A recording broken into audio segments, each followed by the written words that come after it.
All right, good afternoon. How's everybody?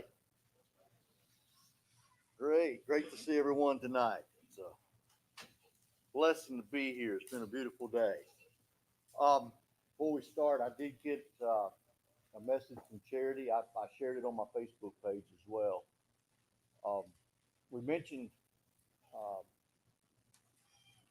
during the meeting on Tuesday night, last night, we mentioned that her tumor markers had dropped significantly, over 300 points, and so that was something that she was much relieved about. And yesterday evening she had some scans and she got the results back from that. No new growth. So prayers are being answered. Just keep praying. Please keep praying. Um, but she was very thankful. She's thankful for the prayers. So continue, please, to keep her in your prayers. Are there any others that we need to mention tonight before we begin our study? I checked on Harold a while ago, and he's doing better, still sore. He's going to try to be here Sunday. Good, good. Anyone else? All right, we're in Romans chapter 1. Uh, Last week we got down to uh,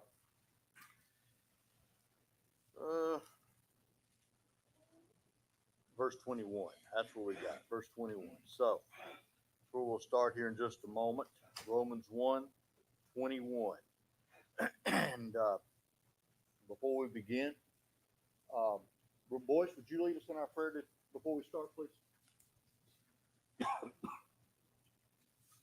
Holy Divine Father in heaven, Lord, we're so grateful for another opportunity to gather together as your children, as those who are set aside, as sanctified, those who have been saved by the blood of your Son. Father, we thank you for this time. We thank you also for the blessing that we have of knowing that our sister Charity is showing significant improvement. We hope for that continued improvement. We give you the glory for all the positive change that occurred with her. Father, we pray for the gentleman whose name was brought up, the older gentleman who is suffering somewhat, brought up in our Tuesday meeting. Pray for his recovery, for his healing, for our brother Chris, Father, who at this time we don't know where he is, but we know that you do, and we pray, Lord, for his recovery as well, that he will return to you first of all, and that he will return to our embrace, and we may know that he's safe. Father, I pray that you will be with us during this study as well. That we'll be thoughtful of the things that are being brought to us, that we'll open our Bibles and examine those things, and that we will apply them to our lives as needed. Father, we thank you and ask you for the forgiveness of our sins. And this prayer we ask in the name of your Son, our Savior, Jesus Christ. Amen. Amen. Thank you. I forgot to get a bulletin. Who's got the invitation tonight? Boys, okay? I wouldn't have called on you for prayer if I'd have known that. Who's got singing tonight? Herb. Okay, Herb's got the singing tonight. So, Brother Randolph, if you'll get our closing prayer, I'd appreciate that, and that should take care of everything. So, okay. Last week we were talking about God's power, His evidential power. We can tell by the things that we see that God is. And it's not just that God is, but when you really begin to look at the things that are, it's evident He is powerful. It is clear. I mean, what kind of power would it take to create this universe and this world and the life that's in it? What kind of wisdom would it take? Well, we can't fathom that. You're right. Impossible. Um, but he's making that point because those to whom he is referencing in this section, um, really it's the world in general, but specifically, the Gentiles, those that did not receive his law. But they had turned away from him. And in verse 21, it says, um, because although they knew God, they did not glorify him as God, nor were thankful, but became futile in their thoughts, and their foolish hearts were darkened. In fact, let me pull this up. Notice something here. Because although they knew God. What? How's that possible? If we're all born totally depraved and we're incapable of knowing God and seeking God, then how could that be possible? But they knew God. Brandon, you okay? Oh, Carl.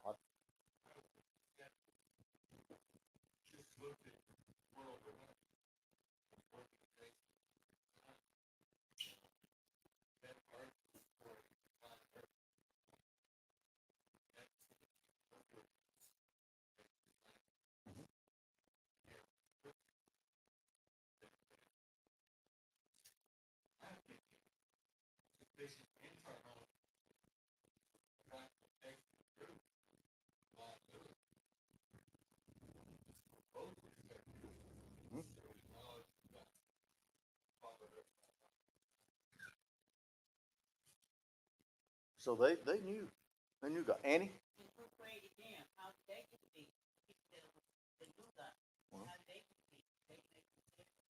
No, you're right. They didn't make themselves. It's pretty, it's evident that we didn't make ourselves. So, but it is interesting to me. Although they knew God, they did not glorify Him as God, nor were thankful, but became futile in their thoughts. Now, wait a minute. Where did they start? When they knew God, they must have been thinking right, but because although they knew God, they did not glorify him as God nor were thankful, but became futile in their thoughts. Turned away. Man turned away from God. Right? Um, they did not glorify him as God nor were thankful. How do we glorify God? By what? By doing what he said. I submit to you that's the only way you can glorify God. Tony?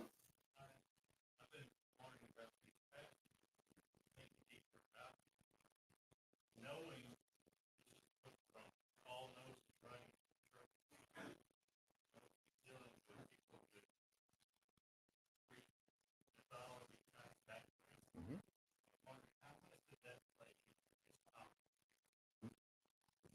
I'm sure it played a lot because their thoughts became futile. They drifted off into this idolatry, which he goes on and he talks about. Notice verse 22, professing to be wise, they became fools and changed the glory of God, the glory of the incorruptible God, into an image made like corruptible beast. So, Brings up a good point because in their religion, people had godlike powers, Mhm. and so that's you think about not giving God glory, you're putting more honor and credit to yourself. Like Sister Annie was talking about there too, Mhm. and that's the kind of way their religion was, that worldly religion at that time, that they could become that power. And, it's interesting when you think about Greek mythology and idolatry in general. There were many gods, and so you've got God over the earth, God over the wind and the rain and the seas and the mountains and the valleys and the rivers. It goes on and on and on.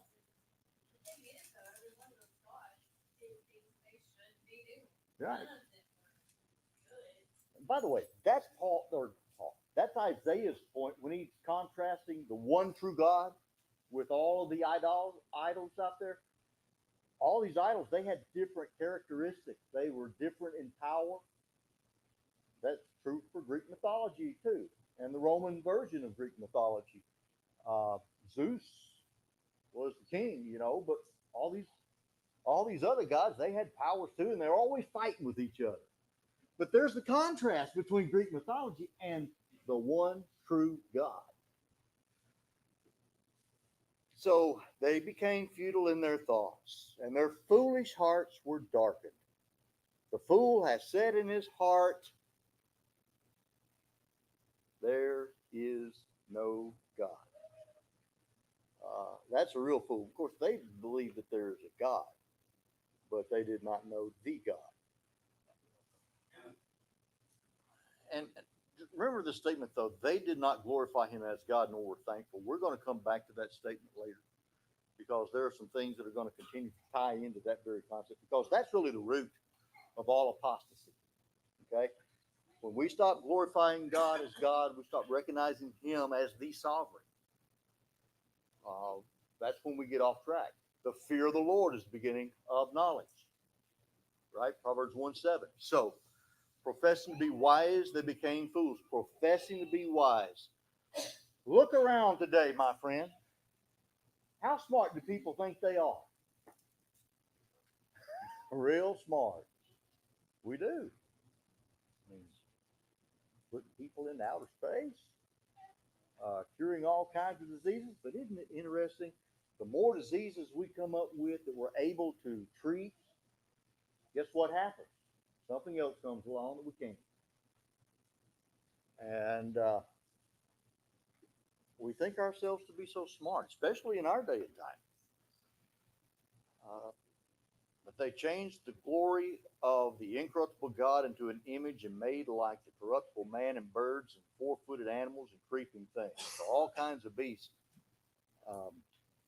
You think about the religion of Egypt when the children of Israel was delivered from Egyptian bondage. There were a lot of different animals involved in their religion, their worship. And where do you think the children of Israel got the golden calf idea from?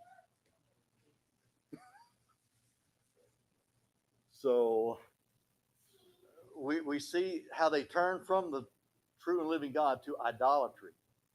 So then, therefore, God gave them up to uncleanness. Since they did not glorify God, they weren't thankful for him and to him. Becoming foolish in their hearts, they were lifted up with pride, and the temporal creation rather than the eternal creation. That's where all of this comes from. So from there, okay, if we don't honor God, respect his sovereignty as we should, then where will we go from there? What's going to happen to our worship? If we worship at all, it's going to be corrupt. Boys? When the word means hopeless, futile means hopeless. And when you don't believe in a God, you don't really have a strong belief or a clear understanding of the nature of the afterlife, or if you think about the Hadean realm, which actually looked pretty dismal in mythology, that was futile thinking. And with that kind of thinking, you would be driven to get all your joy out of this life and make this life as satisfying as possible for you and become very carnal. So you're going to chase lust, you're going to chase all the things that seem to be satisfying to the flesh rather than anything else because your religion gets you nowhere. It's empty. That's why, as Paul says a little later, they worshiped and served the creature rather than the God of heaven. It's depressing. And it's present today. yeah, exactly. And that's where I really want to get to when we think about these things, because I want us to think about how this text is really describing our religious world right now. Think about even those who profess to be Christians. I mean, where is the emphasis being placed in the things that they do in their worship? The doctrines that they teach, where's the emphasis being placed? So, all kinds of uncleanness. Notice in verse 24, therefore God also gave them up to uncleanness in the lust of their hearts, to dishonor their bodies among themselves, who exchanged the truth of God for the lie and worshiped and served the creature rather than the Creator, who is blessed forever. Amen. God gave them up. What does that mean?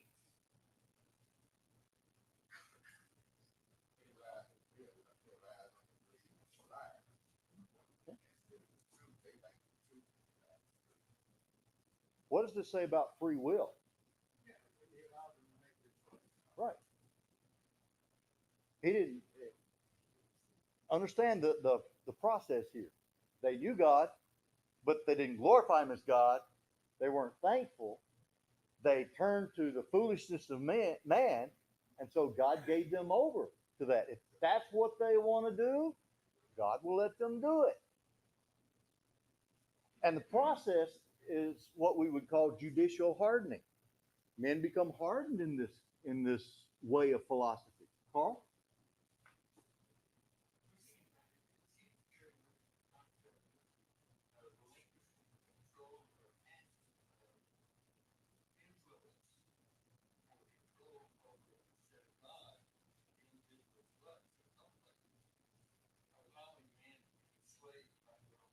Mhm. That's exactly what's happened. Gave them up, and that's going to result in uncleanness. When you do what you want to do, the result will be unclean. Um, now, it's true. Listen, God made man in his image, but sin corrupted that. Um, when Eve partook of the forbidden fruit, okay, um, that corrupted her image. Now, we don't inherit that, but I tell you what we do, since we are in uh, a fallen world, if you will. I mean, sin. I made this point before, and I think in my lesson on sin. Listen, we've got in the Garden of Eden one thing that they couldn't do. How many things could they do that was right and please God while doing it? Sin was hard because there's only one thing, but it was easy to do what was right. But then when sin came, everything flip flopped. And now to do what's right, I mean, you really have to turn away from the things of this world. Now look at all the sin everywhere. We live in a world that is ruled by the God of this world, and that is the problem. And so when we allow the world to influence our thinking, then uncleanness is going to be the result. We're going to follow our, and again, yes, God created us in His image, but He gave us the desires that we have. He made us, gave us the nature that we have. Sexual desire, for example, was given to mankind for a reason. But what does man do with that desire? Fulfill it in an unlawful way. Fornication. So when we are left to our own devices without the rules and the governing authority of God over our life, what will be the natural result? See? So to dishonor their bodies among themselves. How do we do that? Brandon? Think of our bodies like a system. There's inputs come to that system and output coming out. And programming terms is a very common phrase. Trash in is trash out. Give it trash in, get trash out. Mm-hmm. Well, if you take our bodies as that system and don't put anything good in, there's always bad stuff going in. Mm-hmm. Always have the bad input. All around us, things constant. So if you don't have good input, you know it's Exactly. Good way to put it. To dishonor their bodies among themselves. Now, there's a cross reference there to Leviticus 18:22. You shall not lie with a male as with a woman. It is an abomination. Now, certainly that's where the Apostle Paul is going with this too. But Paul even makes the point that fornication is sin against the body. Um, it dishonors our bodies. All sin dishonors us, and all sin dishonors God. Uh, but okay, Leviticus chapter 18 and verse 22 tells us where Paul's going in his thinking as well. They exchanged the truth of God for the lie. What does that tell you? Did they have it? Was it available to them? Sure. But they exchanged the truth of God for a lie. Uh, Sadly, again, today, it's very much the same. Truth is not popular. Um, People had rather do what they want to do and worship and serve the creature rather than the creator. That is the result of our own rules. We're governing ourselves and therefore we worship ourselves. Worshiping and serving the creature rather than the creator. Now, when you look around in the religious world today, you think of all of the false religions that are out there. They're all centered on human philosophy and what's best for man. You know what people think is best for man. Not true, but it's where they place the emphasis. You even look in so-called Christianity today. What do you think the root of? I'm going to make up a word. I don't know if it's a word. To be honest, it may be. I may not be making it up. I just may not be ignorant of it. But worshiptainment. You know, who is that really worshiping?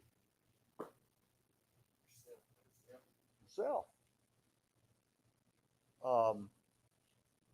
And they claim it is honoring God when it's really they're doing what they want.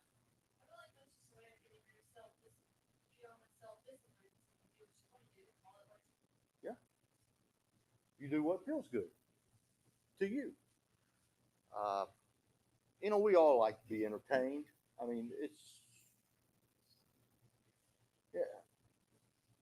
I love baseball. I can sit there and watch a 3 hour baseball game, not be distracted. I can focus, especially in between innings. I may get up and go get a drink or some popcorn or something. Go back to my seat, drink my Coke, and have some popcorn. But during the innings, I mean, I can be focused. I'm interested in it. Um, why do I do that? I enjoy the game. I love the game. Um, 3 hours you're sitting there, and there are a lot of people who couldn't sit 30 minutes, through a sermon, and they're bored. They're bored to tears. What does that say about us? Where's our emphasis? Where's our true passion? Where's our true love for those things of God? So we do what we want to do, and we value what we want to value, and we serve. In this sense, we serve ourselves instead of God. So for this reason, God gave them up. Okay, so wait a minute. God gave them up to uncleanness. For this reason, God gave them up to vile passions. Letting them do what they want to do. For even their women exchanged the natural use for what is against nature. Likewise, also the men, leaving the natural use of the woman, burned in their lust for one another. Men with men, committing what is shameful, and receiving in themselves their error which was due, the penalty of their error which was due. So God gave them up to vile passions. What does the Bible call homosexuality?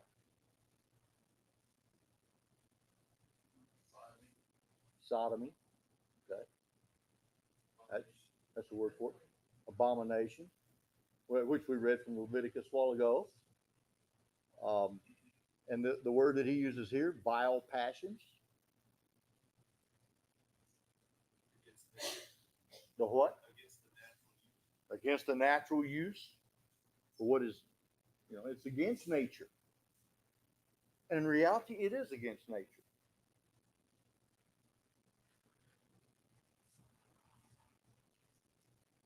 I mean, if you're going to procreate children in a lawful marriage, it's got to be a marriage between a man and a woman, right? A man and a man. I mean, two roosters aren't going to produce eggs. Ain't going to happen. That's against nature. A man and a man is against nature. Uh, Likewise, also the men leaving the natural use of the woman, burning their lust for one another. Uh, there are several things that we could talk about here. Um, the only natural sexual relationship the Bible recognizes is a heterosexual one. When God created Adam, he created Adam and Eve. He did not create Adam and Steve. So you got Adam, a man, and a woman. And he joined the man and the woman together. And they became one flesh. That's the union that takes place, which includes the sexual union. All unions different from that is wrong.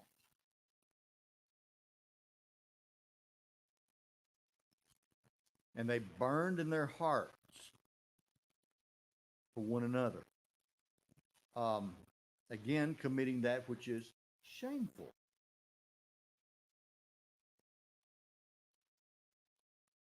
So, vile passions, Paul says, shameful behavior and worthy of penalty. They receiving in themselves the penalty of the error which was due. And there are and will be consequences for all sin. That includes this one. You know, when it comes to um, homosexuality, you know, we often say, you know, sin is sin, and that's true. One sin is no worse than any other sin. But I will say to you that as we accept sin in society, and when we get to the point to where we accept homosexuality as normal, acceptable behavior, what have we done? We have got down to the bottom of the barrel. That's what's happened. That's our culture today, isn't it? And things just get worse. There's two things. One is, up above we talked about the lie. The lie we often hear around this is, I was born that way. Or, God wouldn't look down on my love. It's real love. Stuff like that. But really, we see homosexual couple. We often look down on them way more than another sinner. Right. And that's not in a sense. I get it.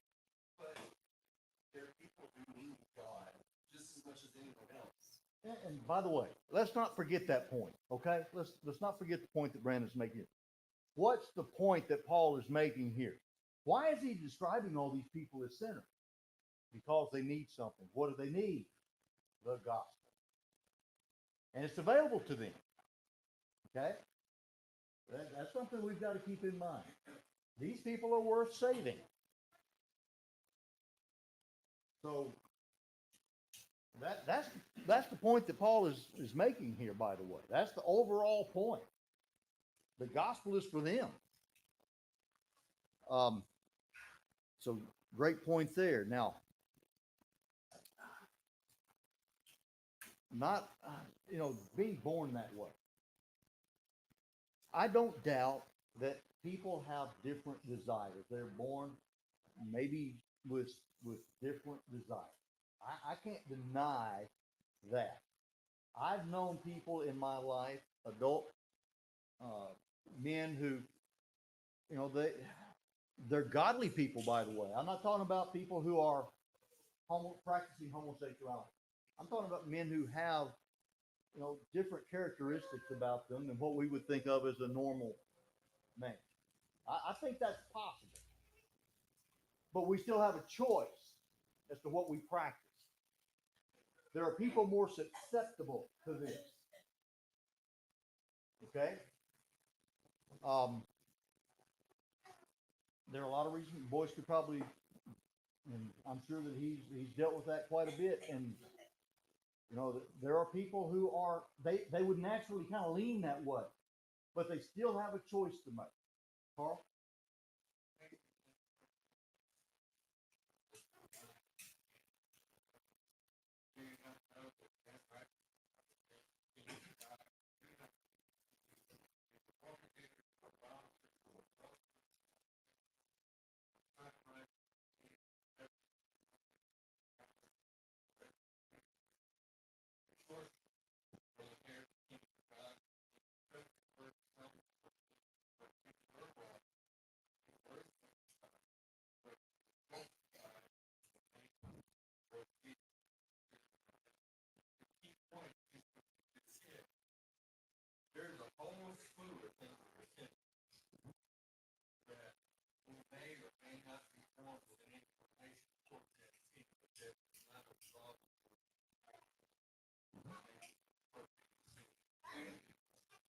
There are people who are born with an inclination to become addicted to chemicals, whether it be alcohol, drugs, whatever. They have that in their genetic makeup. Okay? But that doesn't give them permission to engage in those things. In fact, they're the ones who need to be even more careful about being around those things. Okay? And I wish that people could understand that and realize the gospel can save them, and they can submit to the Lord Jesus Christ, and they can be pleasing to Him. They just can't live that lifestyle. Cameron? Right, but we all know that. I want to say we come here Wednesday and Sunday, knowing that information, but you can't save somebody who doesn't say. No. You can't do that. You, Right, wait, but I mean, we keep talking about it. We ask the question about homosexuality and whatever else. You know, we're studying homes. But is there anybody in here in this room that disagrees with that? I mean, speak now, forever hold your peace. Yeah. So It's since we it's know going. that, and we agree upon We it, may get censored because this is being streamed on Facebook and YouTube as well. So we may get in trouble. But that was sensible. you know, it's going out there. We do need to get that message out to people, though. What's been preached over and over and over and over. Hmm. Yes, but also our society comes into play there too as Yeah. well. Because our society is, if you're a boy, you have to be manly, you have to be early, you better be strong, you better like sports, you better do this. And if you don't, we're gonna label you a certain way. And that's society's problem. You're right. Absolutely. Because that's what should take them away. It makes them feel And being ostracized, they go. They'll go off to college, and guess what? They're going to be recruited, and they're going to be brought into that. So, boys, Yeah, from the Old Testament to the New Testament, there is, it seems to be greater emphasis on sexuality, healthy sexuality, that is godly sexuality, than on a lot of other kinds of sins. I mean, all of them are mentioned, but there is a strong emphasis on right relationships and right appropriate sexual relationships, that is godly sexual relationships. We understand that sexuality is a gift from God, and we need to utilize it. It seems to me the reason for that. I mean, go back to the Old Testament, and God and Israel. Israel is involved in harlotry because they go after other gods. Well, he used the word harlotry. He's talking, and it's an abomination. And he gives them up. He divorces them, but he accepts them back. And then we have the book of Hosea that's written to illustrate all of that. When you get into the New Testament, what's Christ's relationship with the church? It's a marriage. And so all of that's emphasized. And I think that's because the foundation of nations, the foundation of all healthy relationships is that classical family, father, mother, children. nuclear family, one man, one woman, children. That's exactly right. That is the foundation for not only acceptable but productive and that which produces. Yes, it's the only kind that can reproduce itself. So, all right. And even as they did not like to retain God in their knowledge, God gave them over to a debased mind. So He gave them up to uncleanness, gave them up to a defiled way of thinking and a debased mind. God lets men go where they want. Again, this is emphasizing free will. God will judicially harden people who do not want Him. How else would you explain, for example, 2 Thessalonians chapter 2, verses 10 through 12? Those who do not receive a love for the truth, what does God send them? A strong delusion that they should believe the lie.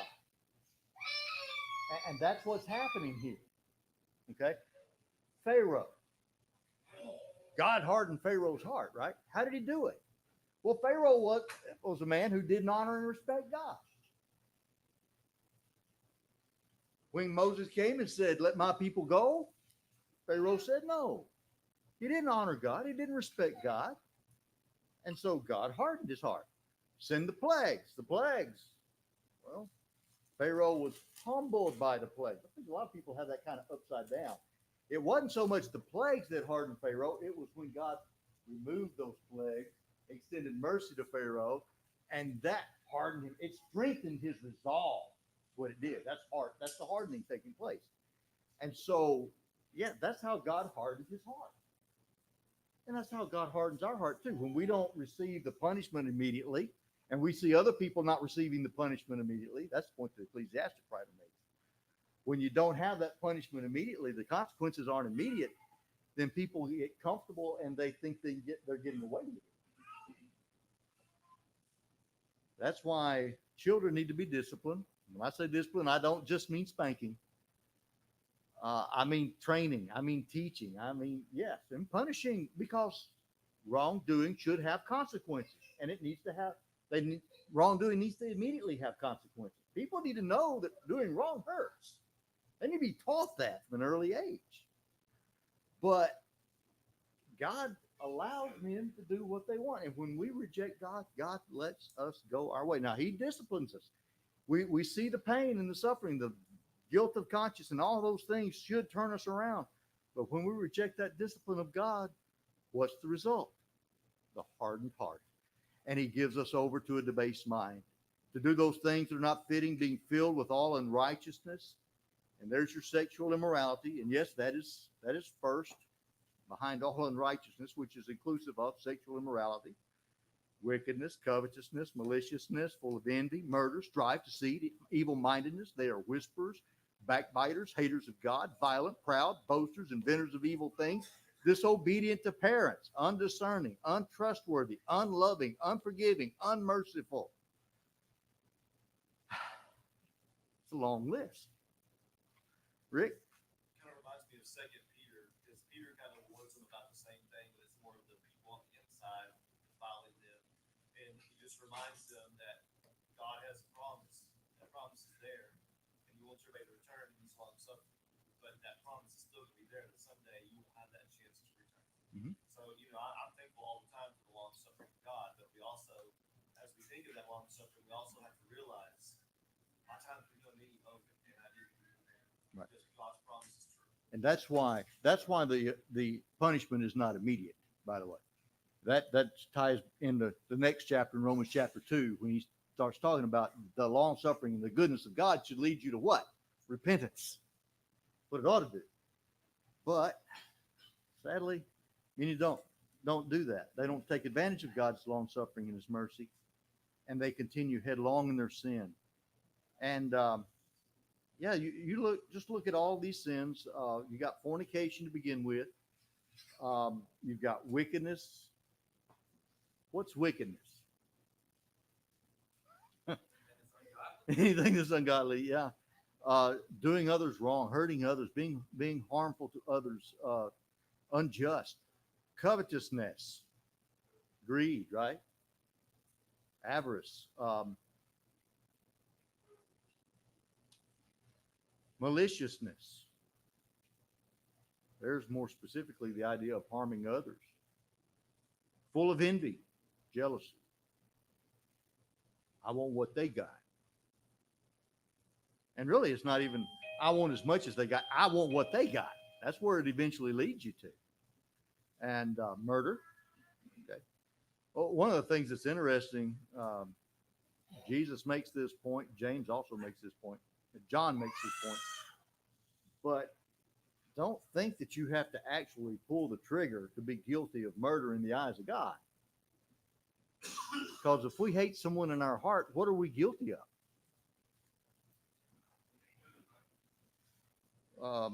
Strife. What does God want? Yeah, you look around in the world today. I mean, people think, if we let go of all these rules, we get out from under God, we throw the Bible in the trash can. Everybody's doing what they want, and then everybody just love each other. We're going to have utopia, and everything will be great, right? Does it really work that way? Look at all the ungodly nations. I mean, what's going on? Always fighting, always at strife, war, always. Um, Look in our country. Well, we are as divided in this country now as we have been in a long, long time. Why?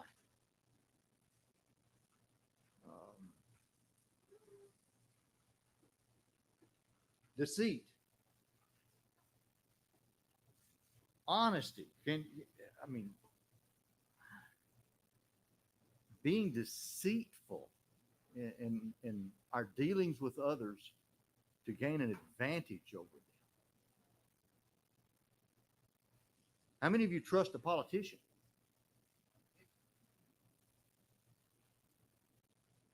I mean, they're supposed to be our leaders, right? Evil mindedness, our plans are evil. They're always this. By the way, doesn't this kind of smack of Genesis chapter 6? When God looked down from heaven and every thought and imagination of their heart was evil continually. That's what we're seeing here. And whisperers, backbiters, haters of God. That's an interesting linkage between those concepts. Whispers and backbiters. It's easier to talk bad about somebody behind their back than it is to talk about them in the open, and to be out in the open with everything. It's easier to do it behind the scenes, behind their back, so they don't know what's going on. Backbiters, haters of God. People who love God don't behave this way. Violent. Look in our streets. My goodness. Proud. Boasters. Inventors of evil things. We want what we want. So not only are we evil-minded, we invent things. But we're always coming up with new ways to do evil, right?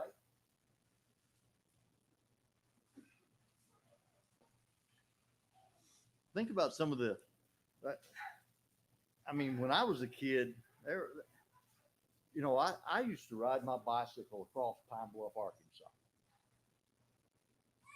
We lived out Sulphur Springs, out past Washington Chapel, out Highway 54 in the country. I rode my bicycle in downtown Pine Bluff, down 28th Street over the overpass. There used to be a game shop there that I went to, played video games, and meet my buddies over there.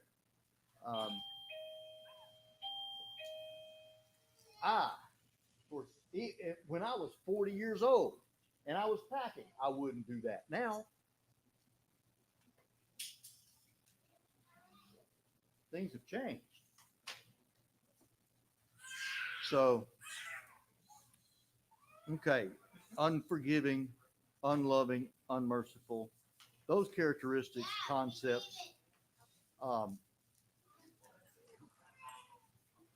we might not, what we'll do, okay, next. By the way, I'm glad, I almost forgot. I meant to make a note of this before class and pass them out, and I forgot all about it. The workbooks are back there on the back pew. Please grab your workbook when you leave. And we're going to skip lesson 1 because that's the introductory chapter. I advise you to read it and encourage you to read it. You can fill out the questions in that if you want to, but what we're going to do next week is we're going to go through and we're going to answer the questions in the workbook, and that'll give us a review of chapter 1. And we'll be able to pick up these last couple of points in a review of our questions, but that's what we're going to start with, Lord willing, next Wednesday night. So please remember to get your workbook before you get out of here tonight. Do what? 279. Okay. Number 279. Thank you, everybody, for your help tonight. And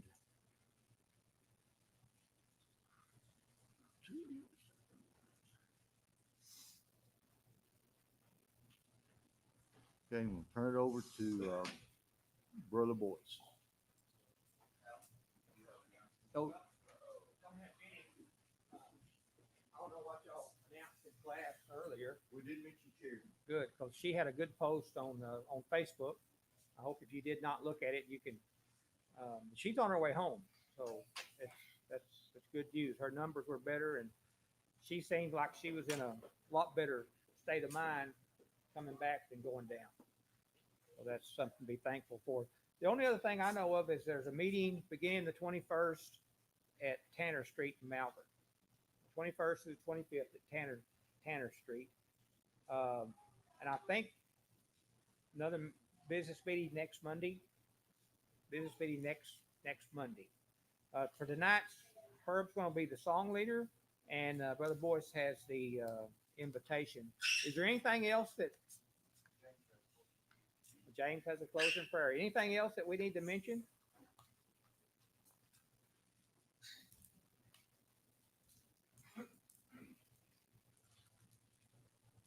The auditorium Bible class tonight was excellent. And it kind of goes to what I want to talk about this evening as well.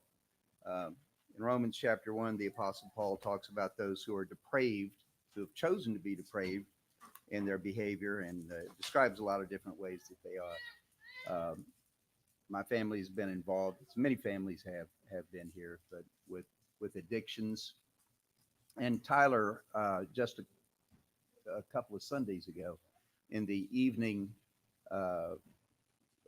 when we assembled, gave quite a lengthy discussion. He commented on his life of addictions, the places that had taken him, what it had done, what recovery had been like, how low he had gone, the fear that it brought on the entire family, and all of the difficulties that are associated with. Well, he just began to touch on it, and it was pretty touching to me, and heartbreaking at the same time. I knew all those things, but it was very difficult. I really had to commend his courage, as many did who encouraged him, for being able to say the things that he did. On my birthday, on March 2nd, there was some family together and gifts were brought, and he brought me a notebook. This notebook, he said, these are some things that I wrote down when I was in rehab. He had been court ordered to rehab, and that's been a couple of years ago now. So he's had that length of time of sobriety, and he's doing great, which I'm so grateful and praise God for. But he gave me this notebook, and I was thinking about what I wanted to talk about this evening, and I had several things in mind. So I had made already some notes and whatnot. And then I said, well, I had some things in my mind. I had made mental notes, really. And I said, I need to write these things down. So I grabbed this notebook off my dresser. And when I grabbed it, the reason he gave this to me were because of the spiritual notes that he had made to himself while he was in rehab. He had done a lot of study. He had done a lot of prayer. He had made some presentations among the other people in the rehab program, and had done a significant amount of work. And this one, I got to tell you, one of the things that hits people who are in rehabilitation who have a conscience very hard is after their head gets clear and they begin to really get sober and begin to really get thoughtful about the path they've been on, their conscience begins to plague them and just eat at them pretty horribly. And his did, because you begin thinking about all the things that I did to people, all the things that I did that were wrong, the things that I've done to my own body, the things that I've done to my family, the suffering that people have gone through. When you get into the 12 steps, there are steps that address those things specifically. And it's obvious from his notes in his notebook that that's what was going on. And so I've chosen to talk a little bit about one of the outlines that he did. I'm going to take the actual notes, the passages, and then I want to read verbatim his summary at the end of one of his studies. He talks about Peter. So who would be better to think about than Peter? when you're talking about coming back from great loss and coming back from your own sin and repenting. And so at the beginning of his outline, he goes to Luke chapter 22. Let's go there kind of briefly. I'm going to try to address these things as within the time allotted. In Luke chapter 22, beginning in verse 31, we have Jesus, and this is at the Lord's Supper. The Lord's Supper is being instituted, and it says Jesus predicts Peter's denial here. The Lord said in Luke 22 and verse 31, Simon, Simon, indeed Satan has asked for you that he may sift you as wheat. But I have prayed for you that your faith should not fail. And when you have returned to me, in the King James it says, when you are converted, when you have returned to me, strengthen your brethren. I think of the Apostle Peter, who was ready to pull his sword out and do battle in the garden, and being one of the soldiers, one of the foot soldiers in Jesus' army, and hearing these remarks from Jesus and go, what are you talking about? What do you mean return to you or converted or however he heard that? He says, Lord, I'm ready to go with you both to prison and to death. Gives evidence of what he thinks is going to happen. And then comes the prophecy from Jesus. I tell you, Peter, the rooster shall not crow this day before you deny three times that you know me. Let's go to John chapter 21. Now, it is after the resurrection, John chapter 21. And in this text, we have the disciples are out on the sea. They're fishing, and they haven't had any luck at all. Things have not gone well. And Jesus says in verse 6, he said, cast the net on the right side of the boat, and you will find some. Jesus had just said, children, do you have any food? And they said, no. He said, well, cast the net on the right side of the boat, and you'll find some. So they cast, and now they were not able to draw it in because of the multitude of fish. Therefore, that disciple whom Jesus loved said to Peter, this is John, it is the Lord. Now, when Simon Peter heard that it was the Lord, seems there is some doubt, perhaps even at this point, because you get a little further on down and you discover that they seem to be not entirely certain, but they say, John says, it's the Lord. Now, when Simon Peter heard that it was the Lord, he put on his outer garment, for he had removed it, and he plunged into the sea.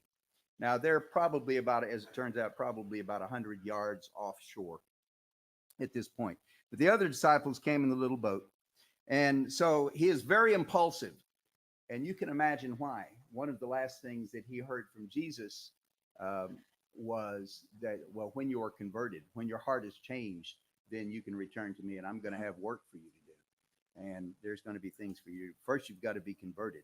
And now he sees the next thing that would happen to him would be when he actually did betray Christ.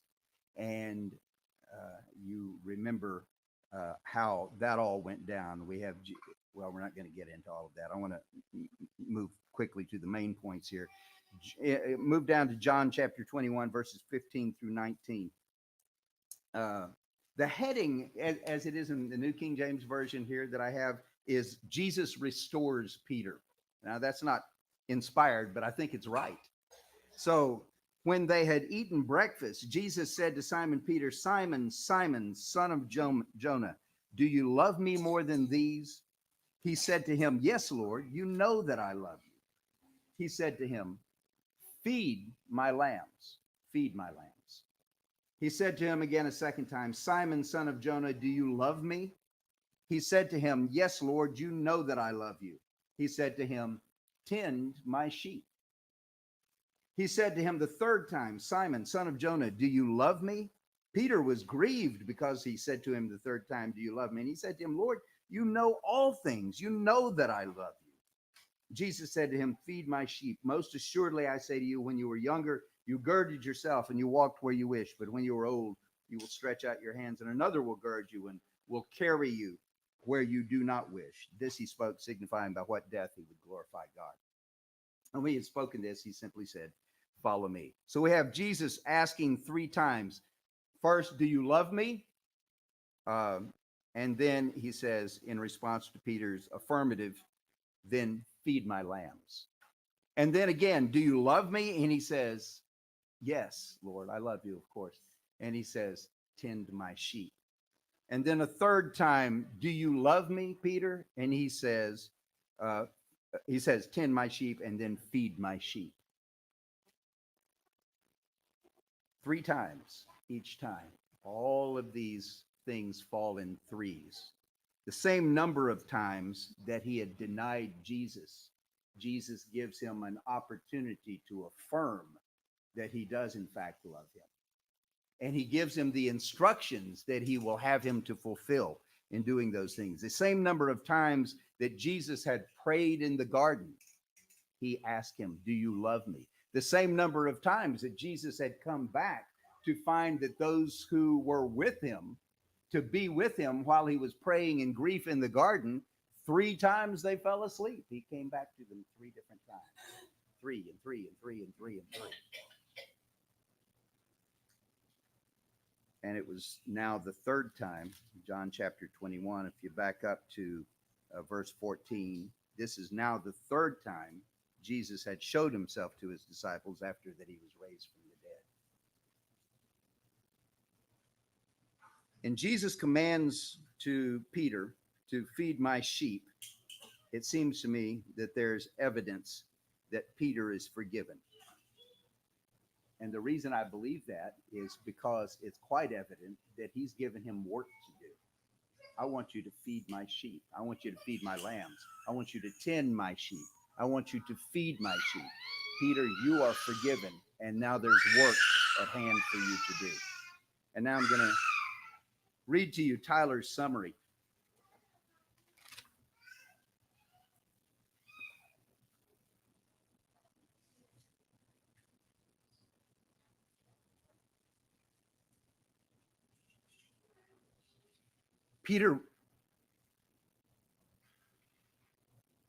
Peter was a broken vessel, but the past was forgiven.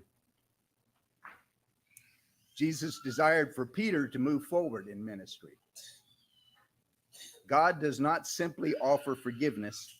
He wants to restore and to redeem and renew our past, our hurts, our failures. He takes the broken vessels of our lives and makes us whole again. As Christ forgives and restores, he also commissions us and calls us to serve him and his kingdom. No matter what our past sins are and our failures, he forgives us, he restores us, he chooses to work through us for his glory. And that's it. If you're here tonight and there is some way that the church here can help you to begin again, to do the work that he's charged you to do, if it's your desire to be restored, why don't you let that need be known while we stand and sing the song. Tis the grandest thing through the ages sung, tis the grandest thing of immortal sung, tis the grandest thing that the world has sung. Our God is able to deliver thee. He is able to deliver thee. He is able to deliver thee. Though thy sin our God is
pray you open up our understanding.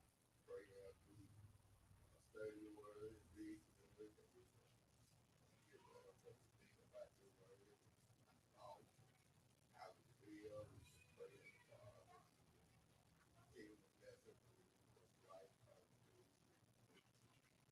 pray for charity, we thank you for doing better, we thank you for making sure to find out others, thank you for all, pray for Ella, Lord, we can deliver sick, not only me, other people's congregations, but suffer with sickness, we pray for blessing, Father, be the man, holy will, you want to progress, be better, continue to God, we trust in you, know that in times of we thank you so much for being good, kind, and merciful to us, watch over